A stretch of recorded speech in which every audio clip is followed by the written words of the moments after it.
Hey, Las Vegas. Welcome back to Realty Check, your local Las Vegas real estate news show. I'm your host, Trish Williams. I'm your co-host, Tiana Carroll. And we are here with our market update. October 2022 is the date in the year, and we have all the stats from September that we're going to be bringing to you today, along with the real estate news of what's happening in the market, in the news, and everything. Yeah, and it's sort of regurgitating the same information over and over. I feel like a broken record. Yeah, I feel a little bit like a broken record too. It's the same information sort of week after week. Like this week, our numbers aren't very different than they were last week or the week before or the week before. You know what's good about that though? Tell me. The hope that I see of that is it's not, the inventory is not raising and the prices aren't dropping more. We're in this, and I said this, if you could rewind to a show last year, I said, when it starts slowing down, we're just going to hit the stagnation. Right. And how long is that stagnation going to last? We don't know. I don't know. I wish we knew. Everyone seems to think January through March next year, things are going to pick up and rates are going to drop. That's what I'm hearing too. They're thinking by spring, summer, that'll be a good, the last good time to get into the market. You're right, and the best time for sellers too. So that is that's what our crystal ball says. Yeah, yeah. You better be working this time. No, I'm just kidding. I'm bringing this crystal ball to the show. All right, we'll set it right there on the coffee table. It'll be fine. Yeah, summon some real estate All right, people. so let's talk numbers then, because I mean this show is the market update. We are going to talk a lot about numbers. There's going to be numbers thrown at you all over the place. Aren't you excited? Yeah, my analytical side is thrilled. Yeah, no, I'm too expressive for numbers. I mean, I obviously track them. They are our forecaster. They let us know what the market's doing and how to navigate it. But they're kind of boring if you don't love numbers, which I don't. Yeah, well, we have 7,883 single-family homes on the market. So again, week after week after week after week, we're just playing right there in just under 8,000 homes available, single-family. This isn't townhomes or condos or anything. These are just single-family homes that we're tracking. Yep, and then when we bring you the September stats, we have a separate section for those if people are wondering what's going on with those. We're not excluding them completely. No, we just love try them. to keep I love condos and townhomes. I think they are a great housing option. Yeah, we're just trying to keep the perspective good for you guys there to understand how many single family homes are there. And then price reductions. We had 1,694 price reductions. Right, so our price reductions are slowing down. We Yeah. were 1,800, and now they've slightly come down to just under 1,700 price reductions that happened, which is good and an indicator, right? Because we're seeing a lot of seller burnout. People are making the price reductions and houses aren't moving. I mean, we are back to regular real estate where homes will sit and people have options and there's not as many showings. What did they report, 2 months ago, that the average showings 1 month ago was 2 per week versus the 2 per month. 2 per Okay, now you're just hurting my heart. Stop it. 2 to 4. Yeah. Showing time statistics. And showing time is the portal that many realtors will use to have their showings scheduled. And, we use it to set up showings or whatever. So it tracks data. And yes, so the average showings were 2 to 4 per month. I like 2 to 4 per week better. Yeah, so that's a tough one, in tracking that average, saying if you don't have at least 2 people in the first month, then we probably need to adjust because that's what the average is.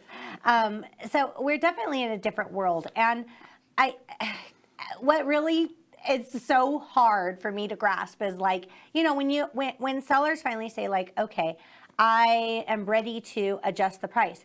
Do you remember when a $5,000 price adjustment was the magic pill? You do that, and people were like, "Why did $5,000 make such a difference?" And you go from no showings to 10 by just adjusting by $5,000. That's no longer happening. When we are doing adjustments, you need to be the best priced home, not just in your subdivision anymore. Right now, when I'm going over comps, I'm reviewing them, I'm like, hey, people are looking in this area. What are homes priced at all around this area. Okay, so that I have to agree with that 100%. I find that very, very interesting because usually when I go to run comps, I run it specifically for the neighborhood, no more than a half mile. I'm really concerned about that very honed in number. And now people, because they do have options, they're like, oh, but a mile away I could get this or I could get that. And then going back again to, hi, I'm Tiana, I'm a broken record, and it's all about condition right now. Yeah. When I go onto a listing appointment, before it'd be like, let's clean it up, vacant cells. Now it's like, no, we're patching holes, we're putting in new paint, we're fixing the landscaping, we're staging again. We're doing all of the things that this roller coaster of 2022 has taken off the real estate table to get things moving again. Absolutely. And we are going to have a stager on our show pretty soon. Woo-hoo, I'm so excited about that. I am excited about that too. It's Leah Soares. She's amazing. She's great in the industry. I can't wait to have her on the show to talk about that because it is making a difference in the homes and how they're selling. Well, absolutely. Aesthetically, it's the beauty contest again. And now we need to have these beautiful homes showing, and a stager is invaluable with their sort of take on keeping everything in scale and right proportions for the room and giving buyers when they walk in that, aha, I could live here. I could be so happy here. Experience, right? I love that. Yeah, the buyers want the experience again. So that is great. And the, sellers are the price reductions lowering, and it's down by about 100. Yeah. On average. Not a significant number, right? But yeah, so that is, I feel like that's a promising number to see it dropping, but it's also, some people are just burnt out from reducing and just not generating that activity, which we're seeing a lot too. So we'll see what happens. We're just, we're in this, stagnation period. Yeah. But let's get into the news. Okay. Talk to me, girl. What are you seeing today? Do you know what boxables are? Boxables. Are they like the pods and stuff? Yeah. Okay. A boxable is Mr. Elon Musk. Oh, I know what boxables are. They are the accordion houses. Yeah. They're like little tiny homes. They're really suites, right? I don't think they have like a kitchen. casita. Yeah. It unboxes in an hour. Yeah. We have a manufacturer plant here in North Las Vegas. And their price to deliver is based off of distance. So if you're getting it delivered here in Vegas, you're getting that delivered at a low price. And they deliver across the country. I'm sure they do it nationwide or worldwide even, who knows. Yeah, there's a company in Sweden, which is their competition, that does the same thing, and they ship worldwide. Okay, yeah. So these are basically little tiny home casitas you unbox in your backyard, and they look pretty awesome. Anyways, they have, they're now available for delivery. So if you want to add a suite into your backyard or onto your house, you can contact them and put in your order. All right. Their specifics, I'm not sure about how they work, sewer, plumbing, and all that, but who needs that stuff? Right. Yeah, that's an interesting point. Like, are they self-contained like a motorhome where you have a tank and it's just the same? Or do you slab it? Do you throw plumbing and sewer to it? I don't know. I'd have to look into that. In slab, that's an interesting thing too. Like, where do you put this? How does it work? Does it have its own slab? I don't know. More information. Just throw it on some pallets in the back and you're off. Okay. Yeah, when you guys find out, let me know. But they do have little bathrooms in them, so you think there's got to be a solution. And, Elon's so smart. I'm sure he thought of everything. Oh, boy. But, okay. Are we going to fangirl out over here? I just like the cars. I don't know. Just stay on topic then. No, just kidding. Yeah. So the other thing in the news, Realtor.com had posted trends and house prices are dropping, and the cities that are declining the most. We're number 7. Lucky number 7 for Vegas. Lucky number 7. That's good for us. A lucky number 7.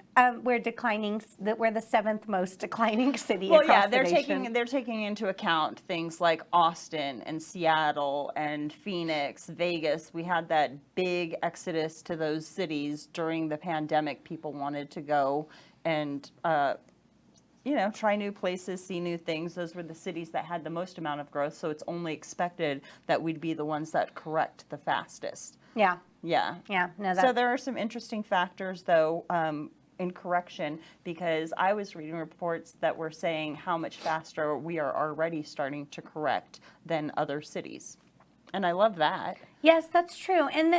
Again, looking at the perspective of it, I was reviewing numbers yesterday on a home that we sold in 2019, early 2020. I think it was the end of 19, early 2020. Ah, the good old days. The good old days. Yeah, before the world went crazy. And that home's value, even with the adjusted value right now, or the adjusted value based on the market right now, had still gone up 100,000 from that time period to now, and that's only in a couple of years. Right. Very interesting. I mean, that is more than normal equity that we're seeing.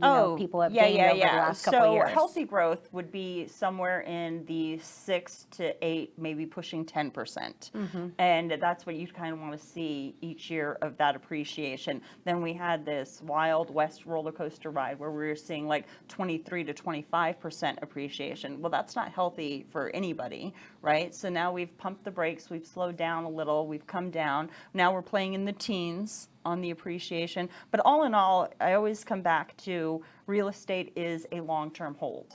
And it is important to not freak out. That smidget of the pandemic where people were coming in and making profits within 18 months, that's not wise. That's not healthy. Lucky them. I wish I bought everything up and was able to sell it out and keep flipping and making all of that money during the time. But in reality, real estate is the long-term hold. And as a long-term hold, Vegas is looking pretty damn healthy. Can I say damn? Yeah, you could say damn all you want. We're on All the right. internet. Well, yeah. damn it, I'm saying it. You could say more than damn. Ooh, don't give me that. Don't say that to me. Eek. One of the things that I remember kind of telling people back in before, the 2008 through 10, which interesting enough, I wasn't even in real estate, but I remember having a lot of real estate conversations. Well, it's always been something you've been interested in. Yeah, I've always been, just very, very interested in real estate. And a lot of people that were losing their homes or had lost their homes for whatever reason during that time, I kept on saying it's because you're like using your home as an ATM. People were pulling out their equity. They were like making their payments unaffordable, using temporary adjustable rate mortgages, all of this stuff. They were using their homes as ATMs because of the appreciation happening so fast. And hopefully with all of this happening as fast as it did and everything that was here, the good thing is we didn't have like crazy stuff out there that could get people into situations where they couldn't pay their mortgage or do things like that. So hopefully that didn't turn into the case and we won't see a lot of people losing their homes. Yeah, I don't see that at all, because you're right. In that whole like 2, 5, 6, 7 people were pulling out tons of money buying jet skis and boats and things that weren't appreciating assets, and it did cause havoc on everything because everybody's like, we're rich, woohoo! Pistols in the air, bang, bang, bang, bang, bang. But it's been a little bit different now, and because we do have the equity in homes, people are holding on to that equity, which is going to be a great indicator on how they maintain that wealth on their long-term hold. Also, it's going to sort of keep our foreclosure numbers down. I think there was like 163 NODs in September or notice of default for everybody out there. So I don't see a lot of foreclosures on the forecast, because instead of having to get rid of the home or not having equity and doing a short sale, now they can pull out those HELOCs and maintain until we finish correcting and then, grow again. Yeah, hopefully we do have a recovery and it doesn't put people into those situations. So according to Smart Asset Analysis. Analysis. Got you, girl. I got you. Yeah. That in one of the nation's quickly slowing housing markets, we hit it there too. So they've been talking a lot about Vegas. There's been a drop in home demand in Las Vegas that has been one of the heavier spots in the U.S. And that, of course, there's more homes on the market almost by double than that are selling every month. And we know that. We report that. We know it. Right now we do sort of this thing in the real estate business where we have a seller's market, we have a buyer's market, and then we have a balanced market. It's how we refer to things. And right now we determine that on how many months of inventory we have. So if you have 1 month of inventory like we did back in May, then you are 100% in a seller's market. Right now we have about 4 months of inventory in our stockpile, and the units sold last month were only 2,030. We have those. We'll begin to those numbers here in just a second. But yes, you are absolutely right. 2,030. Good job. What's up? See, who says I don't like numbers? Me. I say it. So since housing slowing down is a public policy issue right now, Yeah. we are going to see some 2023 session in Nevada legislature that's going to be discussing that, property taxes, some landlord-tenant issues. Housing is a big topic that's on their agenda to discuss and work on. I think, here's my crystal ball again, All right. we're going to start rolling out some programs for the first-time home buyers again. Yep. With the rates the way that they are, and I know they're trying to curb inflation, but also a big issue is getting these first-time home buyers into homes. Got to have programs out there for them again. And we have Home is Possible, still a good program, but the rates, with the rates where they're at right now, the rates on that are very hard to imagine. Yeah, well, because those rates are typically higher than what regular rates are. If you can go FHA or conventional, it makes more sense to do that. But if you do need that assistance, then it's a good option. But it's a bit of a smokescreen in the fact that people think they're getting like 3 to 5%, but like a percent of that is going towards lender fees, and you're getting a higher interest rate. Yeah. So it gets you into the market, which is a good thing, and we want you to be in the market. But it also, if you can do it without that program, it would benefit you in the long run. And one of the negative things about that program at the moment in the current environment that we're in is it has a 3 to 5 year, depending on the type of Home is Possible that you choose, that you would have to pay back the assistance, or it's prorated. You'd have to pay back that amount if you do a refi or sell the home or anything like that. Well, with rates where they are right now, in the next year or so, if they come down, those people are gonna want to refi. So it's not a great program for people right now. It's a program for people who need it, and it's a good program. Any program is a good program for people who need it, but not the most attractive. So I'm hoping we'll see something great come out of this legislature meeting. Yeah, which will be great, which also means that'll be my CE classes for law next year. Oh, yes. I'll get to learn all about what they said in legislature, what the new things are, and get my CE. And bring it to the show, and so bring we can it to tell the everybody show. about it. So, Federal Reserve is trying to cool off the housing market, trying to fix inflation, but that doesn't exist. Oh boy! I wish they would all just communicate with each other and get to the bottom of this. What's happening? The news is so insane right now. Another thing is they've been trying to, and this sounds so absurd to me. They're trying to cool off the job market to fix inflation. Like what? They're trying to destroy everything. So cool off the job market to fix inflation? I don't know what you're talking about, if I'm being honest. That sounds crazy. New York Times, in their article, they said Federal Reserve has been trying to cool off the job market as part of its fight against inflation, and now it's finally starting to get results. So they're trying to cool off the housing market. They're trying to cool off the job market. Apparently, by affecting our pockets, it's stopping inflation. I don't know. I don't know. Can we vote them out? Well, I don't know if you know what happens next month. So hopefully that happens. Yeah. No, I don't really know how the person in charge of the Federal Reserve gets that position, but but they're not my favorite person right now. I think they win a Yahtzee game, right? Is that what happens? Yeah, I think that's how it goes. Oh, okay. Well, there you go. Congratulations, you get to be in charge of the Fed. Yeah, like you ever seen that movie Idiocracy where they're just like, yeah, this person won the lottery and got to be in charge. So, yeah, no, I didn't see that. yeah, that's funny. That's what's happening in our country too. All right, opinions. No, I'm just joking. Anyways, so for September, our monthly housing market update. These are all of our statistics reported by the Las Vegas Realtors Association. Yep. All the numbers. All of the numbers. Just pages and pages of numbers. We got pages here. So these numbers are just letting you know the health of our market, snapshot of what happened over the last month, and what was the summary of everything that we went through. Yep, tracking those numbers. So like we said, the units sold were about 2,000, well, not about, exactly 2,030 units sold, and we ended up taking 3,376 new listings. Okay. So percentage-wise, if you're into if you're really into numbers, if you love percentages. yeah. So units sold were down 36.7%. New listings were down 8.5% from the previous month.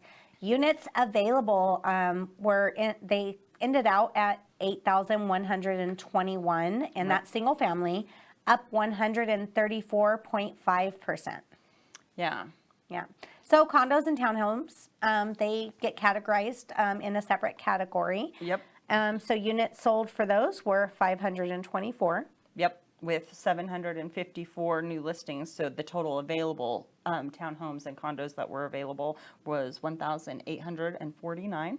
And at those, if we go back to the medium home price range of single family, it was 450,000. So that says that it's up 10%. And then for the condos, the medium home price range was 270,000. And that was up almost 20%, 17.4, 17.5, somewhere in there. From August. So yeah, that's interesting. And the sales prices were actually a bit up from August. So right, which that means that our prices, that would be an indicator of correction, because we were close to 400. What was it? 472,000 was the highest median home price range, and I believe that was in May of 22. So it sort of dipped down, had that market correction, and then sort of seems to be like at 450 now. So yep, a little bit of a change, but nothing ground shattering. Again, long-term hold. yeah. So the months of availability, wow, those numbers are up very high on both single family and condos and townhouse units. So we're at 4 months of effective availability in single family homes, and so it's pretty balanced. Yep, 3.5 months of that in condos and townhouses. Pretty balanced, but single families up 270.7%, and your condos and townhomes are up 388.3% in availability. So we are seeing a lot more of those. And one thing that I just noticed this yesterday, working with a client, creating a search, seeing what's available based on their pre-approval and going through all of that. Condos and townhouses, they've been in the, median home price 270, so 270 to 300 range over the last couple of years. That's the price that gets you into a condo or townhome. Right. We're starting to see that price be able to get single family homes again. Smaller homes. Yeah. No, I've seen them too come on the market. Cute little bungalows in some historic areas of town, and there's a lot of like renovation and construction and stuff. When I drive around the city, it makes me so optimistic that things will correct themselves quickly and easily, because I'm seeing so much stuff being built, so many things coming down and new things going up, and just options out there for people. I do laugh when I see that the 300,000 is the condos. I'm like, oh, do you remember when that was a big old house in Vegas? A big house in Vegas. Big house in Vegas. Like 300,000 was like, woo, you're getting a really nice home with a pool. Yep. The good old days. The good old days. The good old days. Yeah. So we haven't seen that in a while. And I'm curious, this is a thought that was actually just going through my head this morning, is that coming back? Like, are we going to go that far? I don't think so. No, I don't think so. I think that's just going to be pipe dreams right there, hoping that you can get in. And I'm just going to wait for the market to crash, crash, crash. It's not going to be a crash, crash, crash. It's going to be a correction. Now we know that 2 quarters of negative will take us into a recession. And we've had 2 quarters of negative. So are we officially saying it's a recession? It's a light recession. Wink, wink. But it seems that it's going to be correcting itself pretty quickly because we're already starting to stabilize, at least in our inventory and our prices. Construction's moving on the valley, both in the home sector, but also commercials going up all over. Yeah, I do. I really do believe in the concept that people are thinking January or February next year things are going to pick up, because I am seeing, I don't think we're going to be going down too far from where we're at right now. Yeah, It's I have just- to agree with that. It's just patience. There's you know? nothing to indicate that it's going to be a massive drop. Yeah. Nothing that I'm seeing anyway. And if you're seeing it, text me, call me, tell me about it. I'd Yeah. love to know if you guys are seeing different than what we're seeing. But being here in the business, getting the numbers, watching the ebb and flow of our business, it seems pretty predictable, exactly what we thought was going to happen at this point. Right, right. And sellers are they're getting burnt out. They're getting discouraged. It's really just a matter of, and I hate to be that person, right? To just say, just wait it out, just let this do what it's going to do and wait it out. But I really do believe that that's where we're at. We're either at a spot where, to get your home sold, you're going to have to, drop that price, get that price to where it's the best. So is that your favorite wait it. strategy then? Let me ask you that. For price, because for me it seems to be helping buyers. So instead of lowering prices, paying for closing costs or buying down interest rates Yes. seem to be more beneficial than dropping list price, at least in what I'm seeing. Absolutely.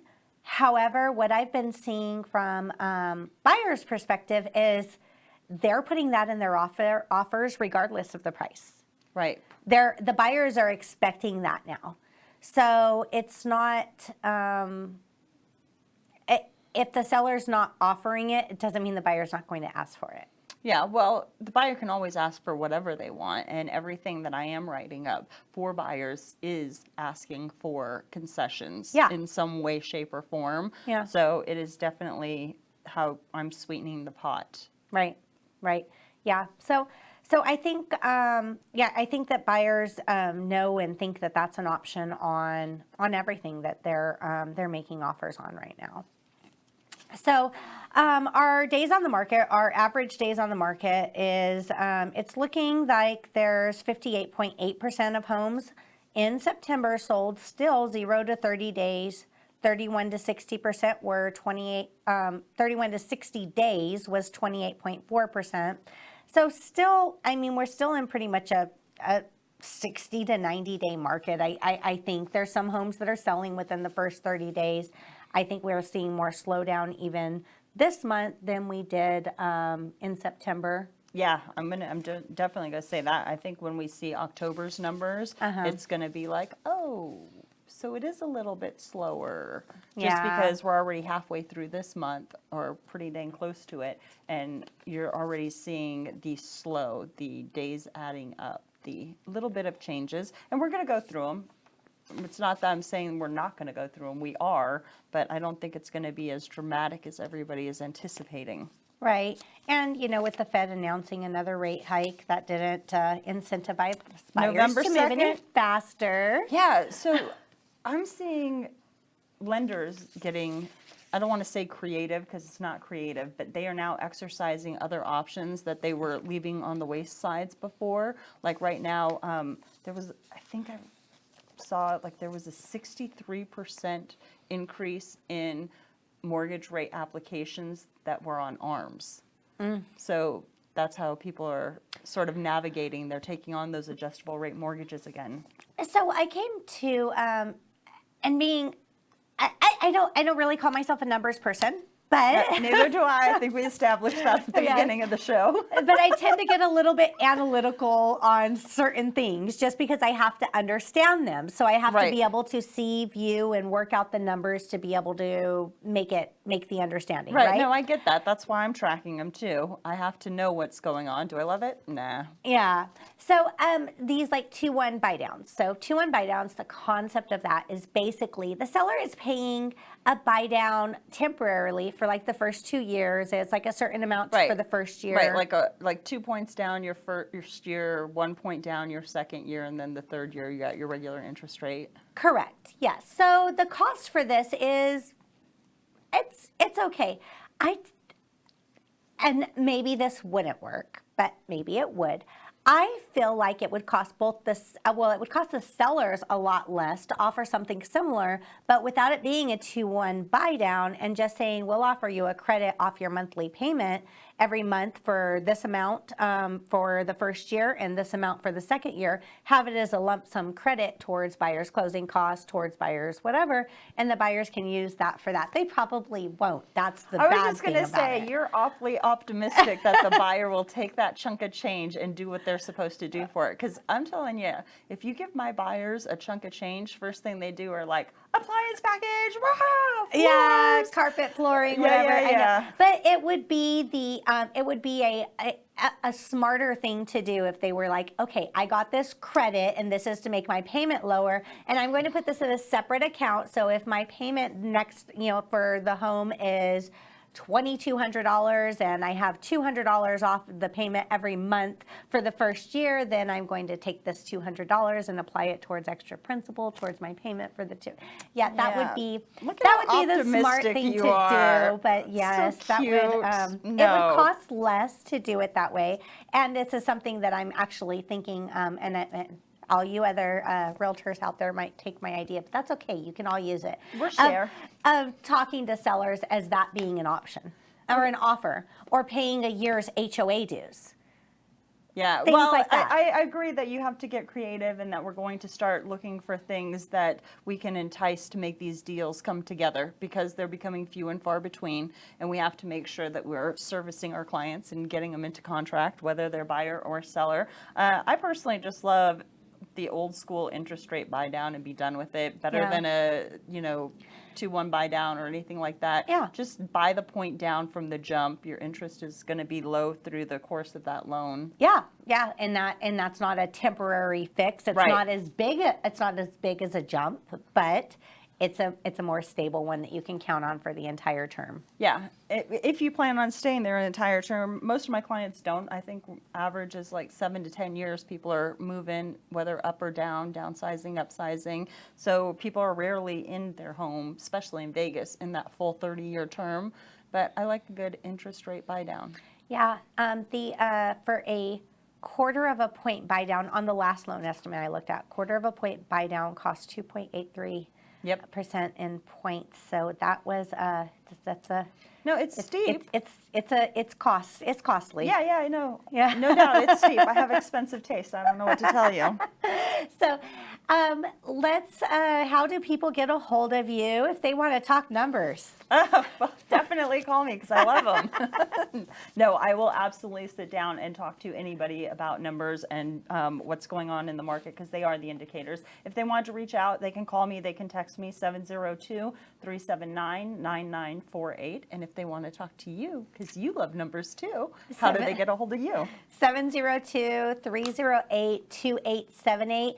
And we can talk numbers, and we can also talk strategies, creative plans. Let's put our heads together and try to figure out something to, if you're selling your home or you're looking to buy a home, let's get creative, because we're in the market now where you can get creative on all kinds of things and see what you could do. Yeah, no, it's fun. I like all of the contracts and things that I'm working on now and the clients that I'm working with now, because it is exciting and there is a little bit of creativity, which in this business we don't have a lot of free range when it comes to stuff like that. So it's good to have this time in the market. Yeah, we have it now. So throw it out there. Let's talk about it. Let's create a strategy.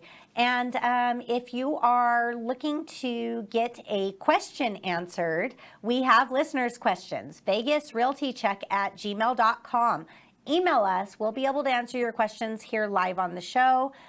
Reach out to us. You can message us on Facebook. If you're following us, please continue. Like, comment, download, share. Tell your friends about our show, and we will see you next week. Wait, before we leave, don't send us off yet. No. Because I know that you wanted to promote your community event for the trunk or treat. Trunk or treat. Thank you.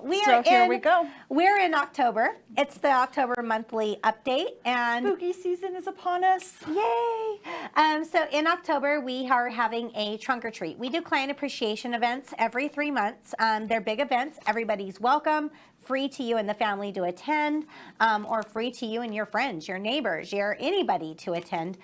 Bring them down. Trunk or treat is fun. We have a ton of cars participate. They pass out candy. We have a haunted house. There's food trucks there. There's live music. It's going to be in our Green Valley office, 2230 Corporate Circle, Suite 250. We're right off of Green Valley Parkway in the 215. Yes, ma'am. And you will not recognize me that day because I am not going to look like Trish. But come down and say hi. We'll have to scope you out. I'm like, she's just this tall. Yeah. she's a little shrimp cocktail. You'll see her. Yeah, I'm sure you'll still know who I am. Yeah, you'll be able to find me too. Yeah. I'll just tower over everybody. Just look for the tall girl or the short girl, and you'll figure it out. So come down, see us, say hi. We'd love to see you. If you're watching our show, you're following us, and we've never met you in person, Come meet us. come say hi. Yeah. Introduce yourself. So we will see you there. That's going to be October 28th, 6 to 8 p.m., and we hope to see you. All right, now we can say goodbye and to see you guys next week. See you next week. Bye. Bye. Have a great week, you guys.